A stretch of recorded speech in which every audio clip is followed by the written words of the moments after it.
तो देखिए कुछ ब्रांचेज हैं, ब्रांचेज ऑफ बॉटनी। इधर न्यूमेरिकल टेक्सानोमी, तो न्यूमेरिकल का मतलब ही होता है न्यूमेरिकल वैल्यू, मतलब वैल्यू, न्यूमेरिकल आंकिक वर्गीकी जिसे कहते हैं। इसमें जो करैक्टर देखे जाते हैं, जिनको अब प्रेक्षिक लक्षण जो होते हैं, देखने वाले करैक्टर, उनको कंप्यूटर की मदद से एनालाइज किया जाता है, विश्लेषण किया जाता है। किस तरीके से कंप्यूटर का इस्तेमाल होता है? सभी करैक्टर को एक नंबर और कोड दे दिया जाता है, सभी करैक्टर को एक नंबर और कोड दे दिया जाता है, कंप्यूटर के अंदर डाल दिया, और फिर कंप्यूटर के अंदर उसकी प्रोसेसिंग की जाती है, एनालिसिस विश्लेषण किया जाता है उसके वक्त। और हर एक करैक्टर को इक्वल इम्पॉर्टेंस दी जाती है, या नहीं कि एक लक्षण को ज़्यादा अहमियत देती, दूसरे को कम अहमियत, ऐसा नहीं। हर एक करैक्टर को बराबर महत्व दिया जाता है, इम्पोर्टेंस दी जाती है, अहमियत दी जाती है। और फिर उससे क्या होता है कि कंप्यूटर की मदद से एक ही वक्त पर हज़ारों करैक्टर को हम एनालाइज कर सकते हैं, एक ही वक्त पर हज़ारों करैक्टर, तो ये आसानी हो जाती है, एक ही वक्त पर हज़ारों करैक्टर को एनालाइज किया जा सकता है जाकर। दूसरी है साइटोटेक्सोनोमी। साइटो मतलब होता है सेल, कोशिका है।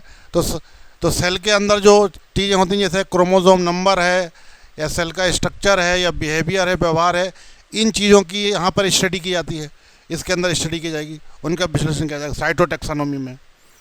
फिर है कीमोटेक्सोनोमी। कीमो का मतलब होता है केमिकल, रसायन। कीमो कहीं पर लग जाती है, कीमो है केमिस्ट्री जैसे, तो रसायन हिंदी में कहते हैं रसायन विज्ञान है। तो कीमो मतलब होता है रसायन। तो यहाँ पर जो प्लांट के अंदर जो केमिकल कॉन्स्टिट्यूएंट्स हैं, यानी प्लांट किन किन चीज़ों से मिलकर बना है, पादप के जो अवयव हैं, कॉन्स्टिट्यूएंट मतलब अवयव जिनसे मिलकर बना है, उनका स्टडी कर कर बहुत चीज़ों के अंदर जो कन्फ्यूज़न होता है, डाउट होता है, उसको दूर किया था, उसको रिजॉल्व किया था जाकर ये। तो ये 3 ब्रांच यहाँ एनसीईआरटी में और दी गई हैं। इसके बाद जो यहाँ पर मेन टॉपिक है वो है एल्गी, शैवाल एल्गी। एल्गी की स्टडी क्या कहते हैं? फाइकोलॉजी। शैवाल के अध्ययन को कहते हैं फाइकोलॉजी। आपको बता भी चुके हैं, जहाँ पर वर्ड फाइको आ जाए इसका मतलब एल्गी है, और जहाँ पर वर्ड माइको आ जाए इसका मतलब वहाँ फंगस है, कवक है, फंगस है। माइको और फाइको मतलब एल्गी की बात हो रही। तो एल्गी के स्टडी को कहते हैं फाइकोलॉजी।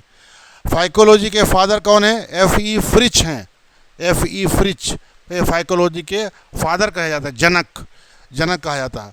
और इंडियन फाइकोलॉजी के फादर कौन है? ये मद्रास के, आजकल जैसे चेन्नई कहते हैं, चेन्नई वहाँ के रहने वाले M.O. इंगर हैं, M.O.P. इंगर, ये इंडियन फाइकोलॉजी के फादर कहा जाता है, इंडियन फाइकोलॉजी के फादर कहा जाता है। अब अगर एल्गी के बारे में देखें तो एल्गी क्या है? आप जानते हैं एल्गी ग्रीन प्लांट हैं, हरे पौधे हैं, तो जाहिर बात इनमें क्लोरोफिल होगा। सभी एल्गी में क्लोरोफिल होता है, क्लोरोफिल।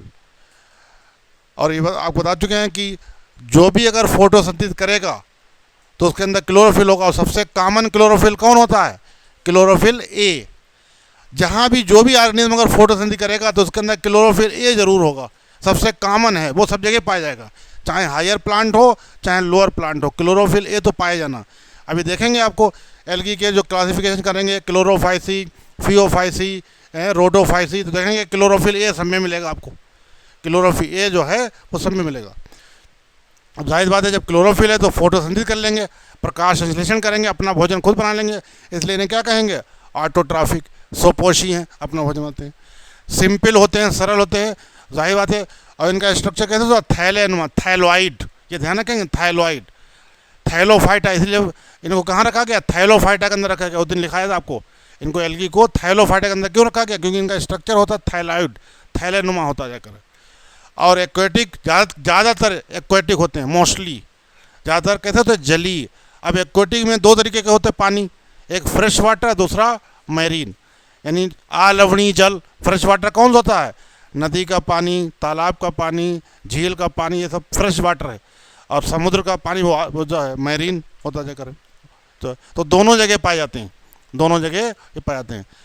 कुछ और भी हैबिटेट होते हैं इनके, और जगह भी पाए जा सकते हैं, ज़्यादातर तो यही होते हैं, एक्वेटिक पानी में ही पाए जाते हैं, लेकिन कुछ और जगह पाए जा सकते हैं, जैसे moist stones, soil and wood, नम पत्थर पर भी हो सकते हैं, मिट्टी के अंदर होते हैं, और लकड़ी पर भी पाए जाते हैं, लकड़ी पर भी पाए जाते हैं शैवाल। अब कुछ शैवाल जो होते हैं, सम कुछ पाए जाते हैं कि जो है कहाँ एनिमल के ऊपर पाए जाते हैं, ऑन द एनिमल्स, जो एनिमल के ऊपर पाए जाते हैं तो उन्हें कहते हैं इपीजोइक। इपी मतलब होता है ऊपर, कहीं पर भी इपी वर्ड आ जाए इसका मतलब ऊपर, और जोई और जू के वर्ड आ जाए तो मतलब एनिमल, जू वर्ड जमा एनिमल हो जाएगा। तो एपीजोइक मतलब एनिमल के ऊपर।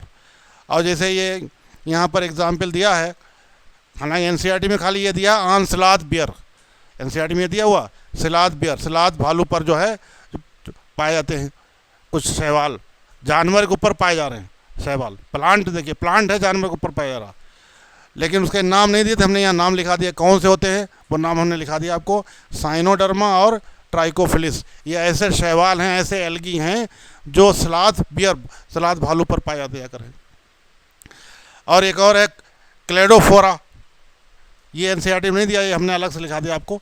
ये क्लेडोफोरा है, ये कहाँ पाया जाता है, मोलस्क शेल, मोलस्का फाइलम के जो जानवर उनके अंदर एक कवच होता है, शेल कवच, घोंगा देखा होगा, घोंगा आपने हैं होता है, तो वो शेल होता है, उस शेल के ऊपर पाए जाते हैं, शेल कवच के ऊपर पाए जाते हैं ये क्लेडोफोरा।